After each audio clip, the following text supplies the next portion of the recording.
이제 확정일자, 그 다음에 확정일자야. 그럼 이제 확정일자는 이 내가 임차를 살면 많이 받아. 그런데 개념도 없어, 이것도. 왜냐면 대부분의 경우는 확정일자를 써먹을 일이 없어. 써먹은 본 적이 없어요. 왜냐면 써먹었다는 얘기는 살면서 불행한 일이 겪은 거야. 살고 있는 집이 경매돼서 배당 요구해가지고 배당을 받은 거야, 지금.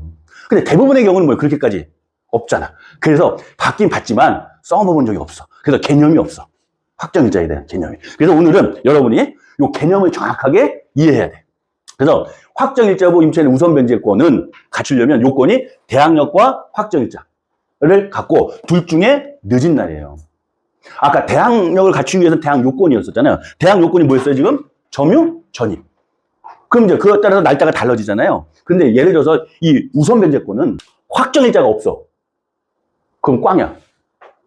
얘는 전제가 대항력보다 확정일자를 먼저 받았냐, 나중에 받았냐로 논할 수는 있지만 확정일자를 안 받았는데 우선 변제권 없는 거야. 그냥. 논할 실익이 없어요. 그래서 확정일자는 이제 우리 행정복지단 때 가서 받고, 지금은 임대차 같으면 이제 신고 의무가 있잖아요. 해당이 되면 신고를 하면 당연히 그 날짜가 뭐예요? 확정일자 받은 날로 봐. 돼. 그래서 문제될 게 없어. 그러면 이 확정일자 받고 대항력을 받으면 두 가지. 얘는 같이 따라다녀야 돼.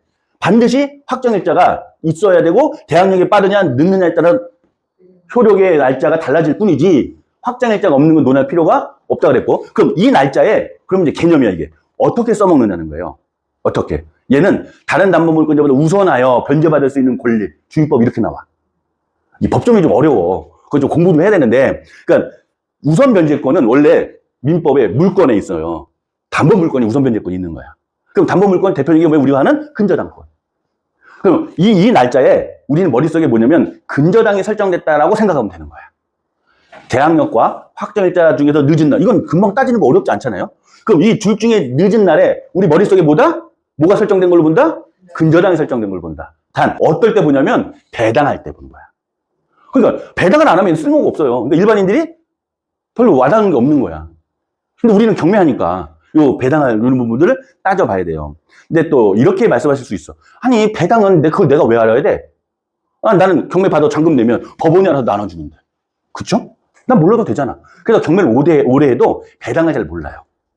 근데 배당을 잘 알아야 될 때가 뭐냐면 NPL이라고 들어보셨나요? 부실채권. 이거는 배당을 잘 알아야 돼. 내가 이 채권을 사서 경매가 돼서 배당을 하면 얼마 정도 받을지를 알아야 이 채권 얼마에 살지를 결정할 거 아니야. 그래서 NPL을 하려면 전제가 배당을 모르고 NPL을 할 수 없어. 근데 그렇지 않고는 사실은 배당을 몰라도 돼요. 근데 요즘에는 우리 미추홀 아주 전국 방법으로 아주 유명세를 탔잖아요. 전세 사기. 그런 경우는 선순위 대항력 임차인이 대항요건 점유와 전입도 빠르고 확정도 빠른 이런 임차인들이 많은 거야. 그럼 이제 거기가 배당 요구도 해요? 그럼 뭐요? 최우선 변제금도 따져줘야 되고, 이게 확정일자 우선 변제금 따져서 임차인이 얼마가 배당이 되느냐에 따라서 입찰자의 인수금액이 달라지잖아. 이럴 때는 어떻게 돼요? 따질 줄 알아야 돼. 그래서 요 기본적으로는 배우는 거야. 마인드는, 개념은 이 늦은 날 뭐예요, 지금? 근저당처럼. 어느 때? 배당할 때. 요걸 딱 기억하면 헷갈리지 않아. 이해 가시죠?